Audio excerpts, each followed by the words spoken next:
ஆஸ்ட்ரோகிளிட்ஸ் நேயர்களுக்கு வணக்கம். இன்னைக்கு நம்ம என்ன டாபிக் பத்தி டிஸ்கஸ் பண்ண போறோம் அப்படின்னா, மகர சங்கராந்தி புருஷன். ஒவ்வொரு வருஷமும் பாத்தீங்கன்னா, இப்பதான் நம்ம ஜார்ஜியன் கேலண்டர் அப்படின்றது ஃபாலோ பண்றோம் இல்லைங்களா? இதுக்கு முன்னாடி எல்லாம் பாருங்க, மகர சங்கராந்தி, அதாவது சூரியன் மகர ராசியில் பிரவேசிக்கும் காலம். இந்த காலகட்டத்தை பாத்தீங்கன்னா மகர சங்கராந்தி விழாவா கொண்டாடுவாங்க, பண்டிகையா கொண்டாடுவாங்க. அந்த மகர சங்கராந்திக்குனே ஒரு புருஷன் அப்படின்றது இருக்கான். இந்த முறை அந்த மகர சங்கராந்தி புருஷன் பேர் என்ன அப்படின்னா மந்தன். அவன் என்ன வாகனத்துல வரான், என்ன ஆயுதம் ஏந்தி வரான், அதே மாதிரி பாத்தீங்கன்னா எந்த திக்கு நோக்கி வரான், எந்த நாள், எந்த நட்சத்திரம், எந்த ராசியில பாத்தீங்கன்னா அவன் உதிக்கிறான் அப்படின்றத பொறுத்து ஒவ்வொரு ராசிக்கும் என்னென்ன இந்த வருஷம் நடக்கும், நல்லது நடக்குமா கெட்டது நடக்குமா, எதுல கவனமா இருக்கணும், இப்படி பலவிதமான பலன்கள் அப்படின்றது சொல்லப்பட்டிருக்கு. இது பாருங்க, கொங்கு இன்றளவும் பாத்தீங்கன்னா அந்த மகர சங்கராந்தி புருஷனோட பலன்கள் தான் ஃபாலோ பண்றாங்க அப்படின்னு சொல்லலாம். ரொம்ப பழமையான ஒரு விஷயம் அப்படின்னு சொல்லலாம். 2000 வருடத்துக்கும் மேலாக இந்த பலன்களை தான் ஃபாலோ பண்றாங்க. எனக்கு தெரிஞ்சு ஒரு 25 வருஷத்துக்கு முன்னாடி எல்லாம் கூட சொல்ல கேள்விப்பட்டிருப்போம். இப்ப பாருங்க, இந்த பொங்கல் அப்படி வருது அப்படின்னா அன்றைய தினம் காலையில போயிட்டு பக்கத்துல ஆஞ்சநேயர் கோயில் இருக்கா, விநாயகர் கோயில் இருக்கா, அங்க போயிட்டு ஐயர்கிட்ட பெரியவங்க கேட்பாங்க. இப்ப எங்க பாட்டி எல்லாம் கேட்டதுன்னு பாத்திருக்கேன்.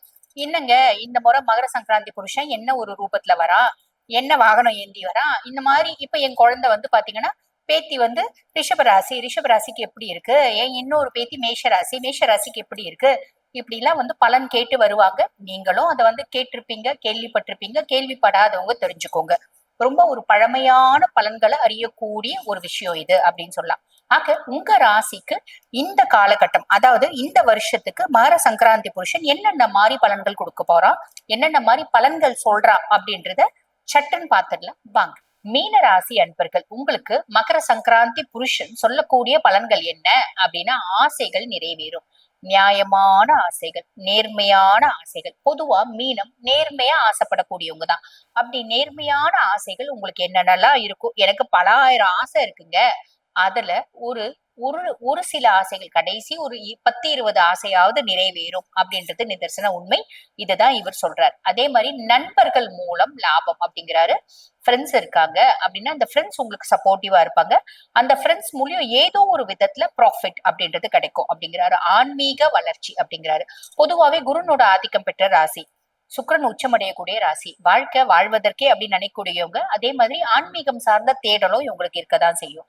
தன்னுடைய பர்த்டேவை போயிட்டு பாத்தீங்கன்னா ஒரு கேன்சர் இன்ஸ்டியூட்ல செலிப்ரேட் பண்றது, அதே மாதிரி தன்னுடைய திருமண நாளை ஒரு முதியோர் இல்லத்துல செலிப்ரேட் பண்றது, யூனிசெஃப் மாதிரி ஆர்கனைசேஷன்ஸ்க்கு நிறைய பாத்தீங்கன்னா ஃபண்ட் கொடுக்கறது, இதெல்லாம் இந்த பர்சனாலிட்டிஸ் தான். சோ இவங்களுக்கு ஆன்மீகம் சார்ந்த தேடல் இருக்கு அப்படின்னா அந்த தேடல் நிறைவேறும். ஆன்மீகத்துல இவங்களோட பயணம் வளரும், ஆன்மீகம் சார்ந்த வளர்ச்சி ஏற்படும் அப்படிங்கிறாரு. அதே மாதிரி பாத்தீங்கன்னா பாதம் நரம்பு கவனம் அப்படிங்கிறாங்க.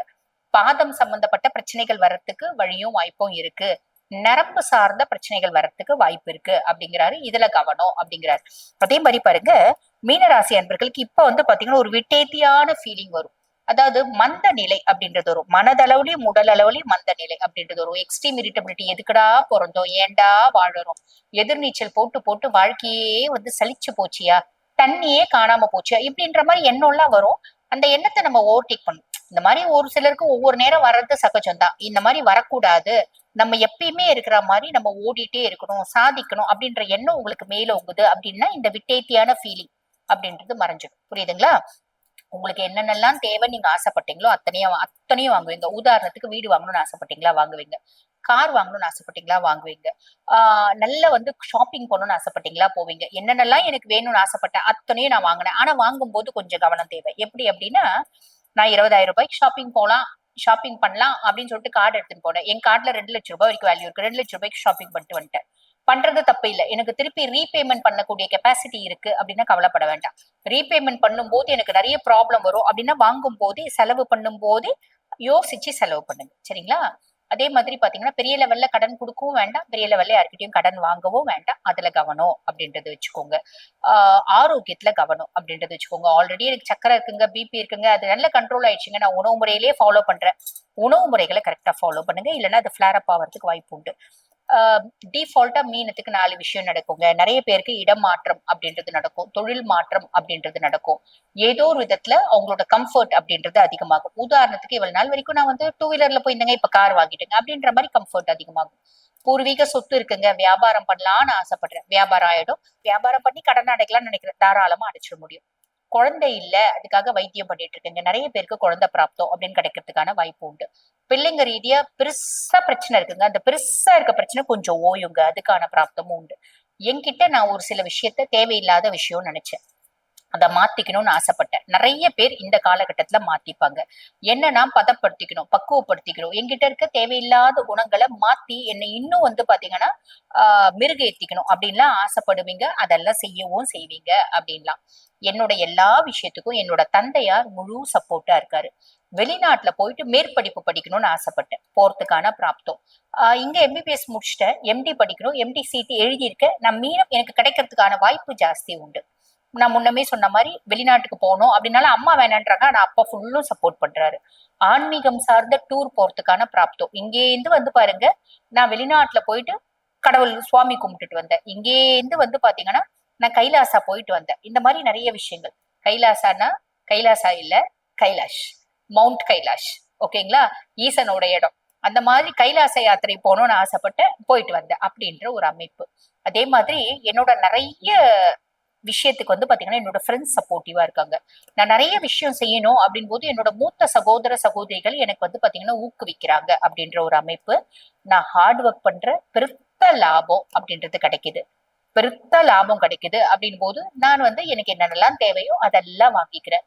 இதெல்லாம் வாங்கும் போது எனக்கு சந்தோஷமும் கூடவே வருது, எனக்கு பெருத்த லாபம் வருது, காசு வருது அப்படின்னா சந்தோஷமும் கூடவே வரும் இல்லைங்களா. ஆக இந்த மாதிரி விஷயங்கள் நடக்குது அப்படின்னு சொல்லலாம்.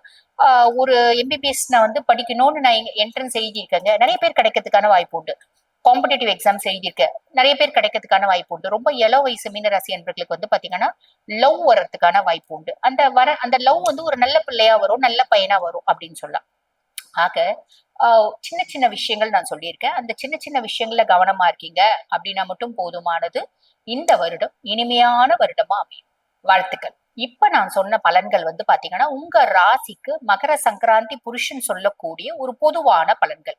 இப்ப இந்த பதிவை பார்த்துட்டு இருக்கோங்க, அம்மா என் பிள்ளை நீட் எழுதுதுமா, பிள்ளைக்கு எம்பிபிஎஸ் சீட் கிடைக்குமா, ஆல்ரெடி எங்களுக்கு டிவோர்ஸ் ஆயிடுச்சுமா, அடுத்து வர ஒரு மனைவி ஒரு வரன் நல்ல வரனா அமையுமா, குழந்தை இல்ல அப்படின்னு ரொம்ப நாளா வைத்தியம் பண்ணிட்டு இருக்கோம், இந்த காலகட்டம் நாங்க குழந்தையின்மைக்கு பண்ற வைத்தியம் சக்சஸ் ஆகுமா, பூர்வீக சொத்து இருக்கு அது கோர்ட்ல இருக்கு, அந்த ஜட்ஜ்மெண்ட் எங்களுக்கு ஃபேவரா வருமா.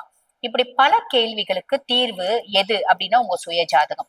உங்க சுய ஜாதகத்தை பார்த்து இந்த மாதிரி பல கேள்விகள் சூக்ஷமான விஷயங்களுக்கும் தீர்வு அப்படின்றது சொல்லிட முடியும். ஆக இந்த பதிவை பார்த்துட்டு இருக்கோங்க, என்கிட்ட நீங்க கன்சல்ட் பண்ணிக்கணும், உங்களோட ஹாரோஸ்கோப்பை ப்ரெடிக்ட் பண்ணிக்கணும், அனலைஸ் பண்ணிக்கணும் அப்படின்னு விருப்பப்படுறீங்க அப்படின்னா நான் பேசிட்டு இருக்கும் போதே எங்களோட வாட்ஸ்அப் நம்பர் கொடுத்துருப்பாங்க, அந்த வாட்ஸ்அப் நம்பருக்கு கால் பண்ணி அப்பாயின்மெண்ட் ஃபிக்ஸ் பண்ணி என்கிட்ட பேசிக்கலாம். தேங்க்யூ.